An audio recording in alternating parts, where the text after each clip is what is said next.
Good morning again, class. So last lesson we were talking about electric current, basically the movement or flow of electric charges from one place to another is the definition of an electric current, and this is the flow of what we know as electrons. Okay, so there's an important difference between the electric current flowing through a lightning strike, for example, and that of electric current flowing through a light bulb, for example, in a flashlight. The current passing through the bulb is flowing in a controlled path, which is known as an electric circuit. And that's what we're going to be talking about today. So electric circuits are used to convert electrical energy into other forms of the energy that we need. So useful forms of energy. So our life would be very, very different without electrical circuits and current electricity. Two main reasons why electricity is so useful in our modern society. It's a form of energy which is easily and conveniently transferred from one place to another. Electricity or current electricity is also readily converted into other forms of useful energy, such as light energy, sound energy, kinetic energy, heat energy. And so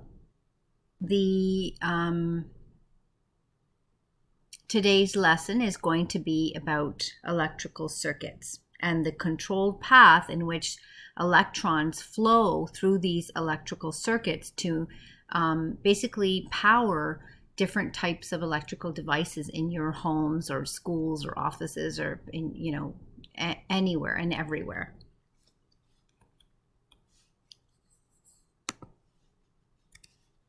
So how does charge know where to travel? We're going to be talking about the direction in which electrons flow. We're going to be identifying and describing different components of circuits, comparing and contrasting between two different types of circuits, and then you will be given an opportunity to draw some circuit diagrams. And I'm sure all of you have already are familiar with circuits. You've done this before before grade 9, but we will go through this again and in a little bit more detail.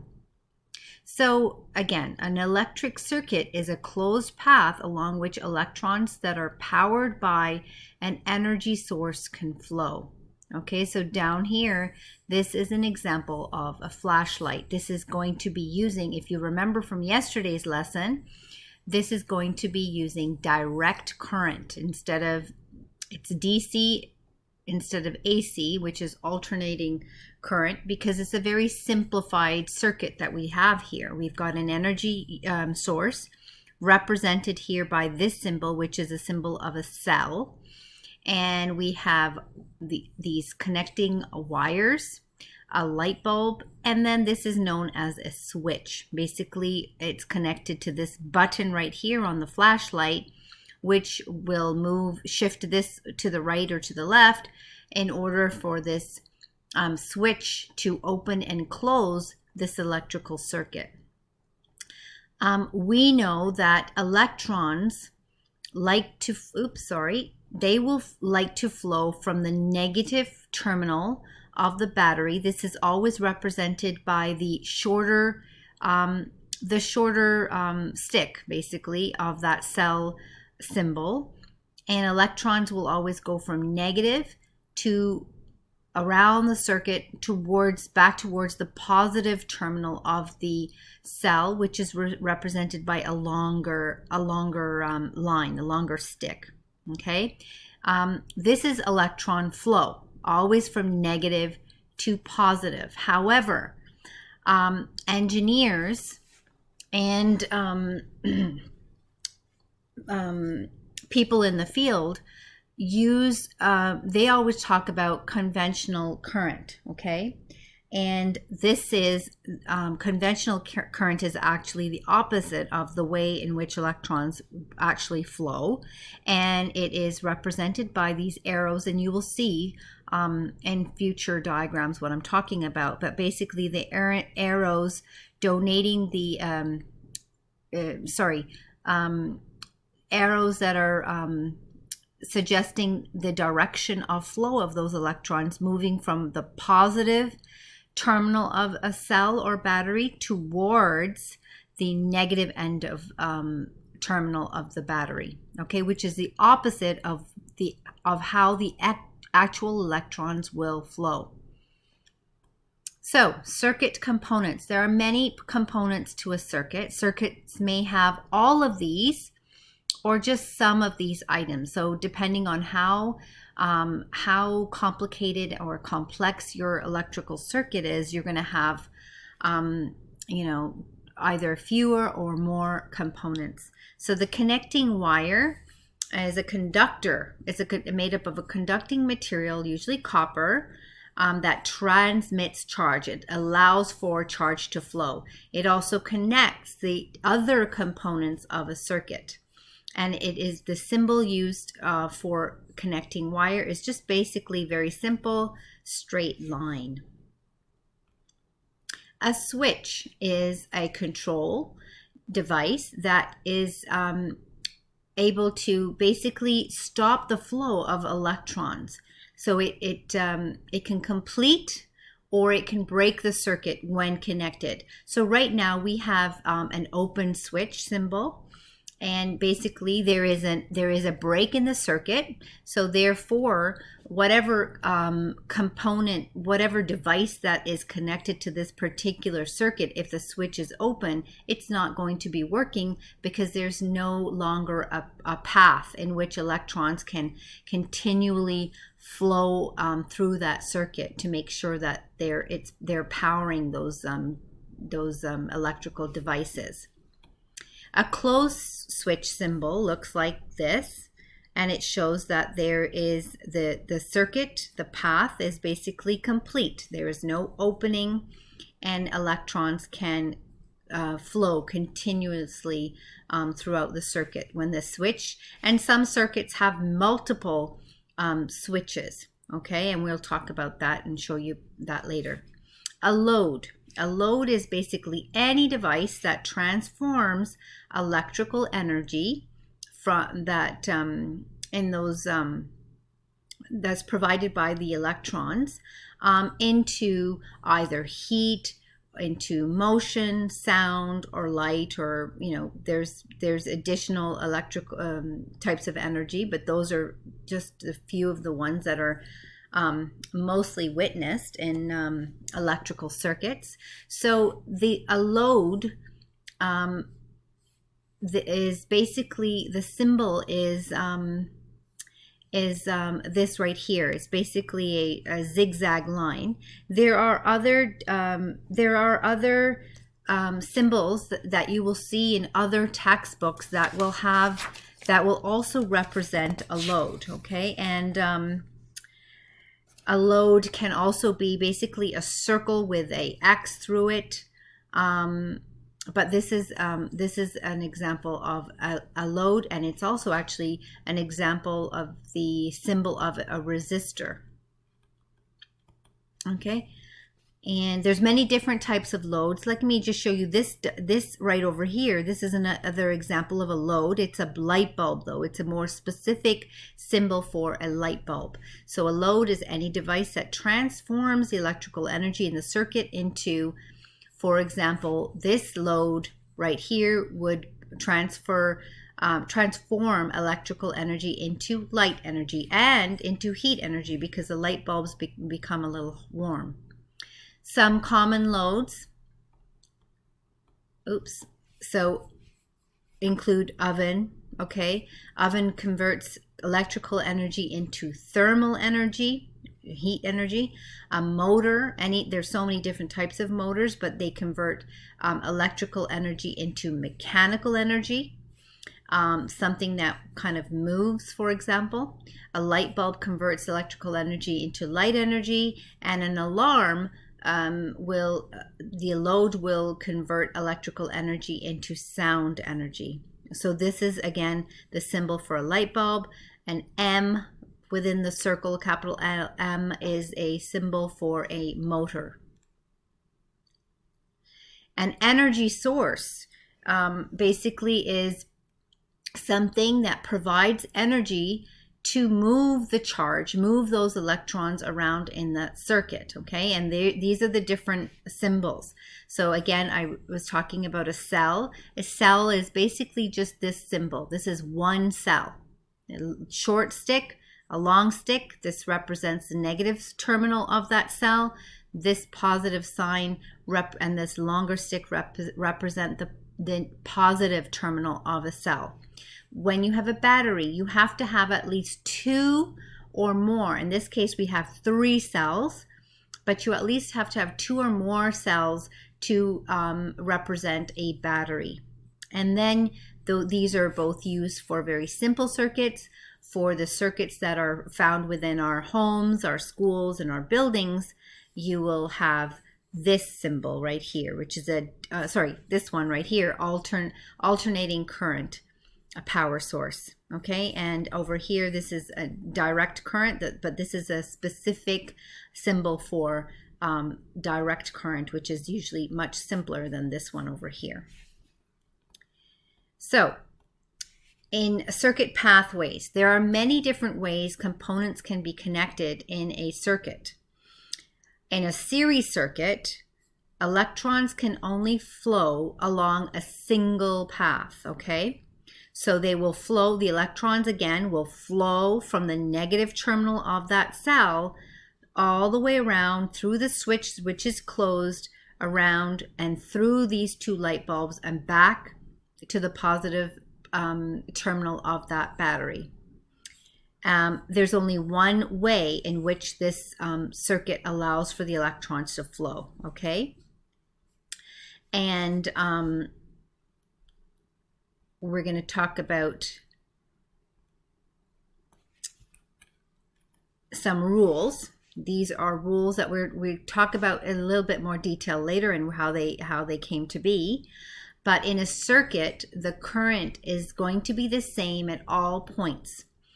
And this symbolizes T for total. So total current is equal to I1, I2, I3. And these are basically just any location. These are locations in the series circuit. So let's go back to looking at our series circuit. So if this was I1 here, this would be the current over here is going to be equal to the current over here, the current over here, the current over here, the current over here. It's going to be exactly the same in a series circuit. Okay, however, I'm going to get back to this, but this is voltage. Potential difference is also another word for voltage. And the voltage across the cell is equal to the sum of the potential differences across all the loads connected in series. So what are we talking about here? So when we look at a circuit right here, this cell is providing energy for those electrons to move around the circuit. The way in which the electrons are provided with energy is that there is a potential difference between this part here, the positive terminal, and the negative terminal. So there's a potential difference. This potential difference is what actually causes those electrons to move from this part of the terminal all the way around to the the positive part of the terminal of that cell. Okay, it provides that push. So we can measure voltage by using what is known as a voltmeter, and we always connect a voltmeter across either a cell or a battery, or if we're trying to find out the voltage of this light bulb, we would connect it across this light bulb, okay? And the voltage in a series circuit is going to be different. At every single location, it will be different. So the total voltage is going to be equal to the sum of all the voltages across the loads. Okay, and we're going to get back to that. Might be a bit confusing right now, but we are going to go back to these calculations or these equations later. So this is just to show you again, you're in a series circuit. This is a series circuit because there's only one path in which those electrons can flow. The total current is going to be exactly the same over here, over here, over here, but the voltages are going to be different. In a parallel circuit, there are multiple pathways for the electrons to flow. So what I mean here is that the electrons moving from the negative terminal of this battery can come through here. They have to come through the switch. They can either go straight up to this second bulb, or they can turn left over here. This is a branching off that wire, and go through this light bulb to light it. Go past that light bulb and back down towards the positive end of that terminal of the cell. Or those electrons can continue up past this first bulb and over here through this second bulb, back out, back towards the positive terminal of that cell. So now we have one pathway, and then we have another pathway. There's a total of two different pathways that electrons are able to flow, and that makes a difference for electrical circuits, because if this bulb blows out, for example, this bulb can still remain working because the electrons have now a pathway to flow through. They don't have to go this way. They can just reroute, go through this bulb, turn this bulb on, and come back to the cell. In a parallel circuit, the current entering the loads is equal to the sum of the current at each load connected in parallel. And the potential difference, the voltage across the cell in a parallel circuit, is equal to the potential difference across any load connected in parallel. These are some rules that you're just going to have to memorize, and you will get to memorize. If you remember the rules for total current and total voltage in a series circuit, then it's exactly the opposite in a parallel circuit. So it's very easy to remember these rules. Okay, and here this is just showing you another parallel circuit. This is the cell. This is a voltmeter attached across that cell, and this is a ammeter, ammeter, ammeter, and ammeter, and basically it's measuring this one's measuring the total current. This is the current at this part of the circuit. I2 is the current at the second location of the circuit, and I3 is represented by the current that is measured at this third location. Okay, and these are the loads. These are, it doesn't matter what they are. They could be it could be a fridge, a microwave, a CD player, what have you, but these are just electrical loads, and a voltmeter is basically attached across these loads to find out what the potential difference or the voltage is. Measuring current. So when we want to measure current, I talked to you yesterday about this, the last lesson. We use an ammeter, which is a device that is used. We have to plug it into the circuit. It is measured in amperes or amps, and in a circuit, the ammeters must be connected in series, and we'll talk about that, what that looks. But this is the symbol for an ammeter. So in a circuit, any type of circuit, the current is measured by an ammeter. The ammeter symbol is this one right here, and it is connected in series. So it is not placed across the load. It's not placed across the cell. It is connected in series. That means within the circuit. Potential difference. I'm going to run out of time now, so I'll talk about that next day. I will be sending some home more work for today's lesson.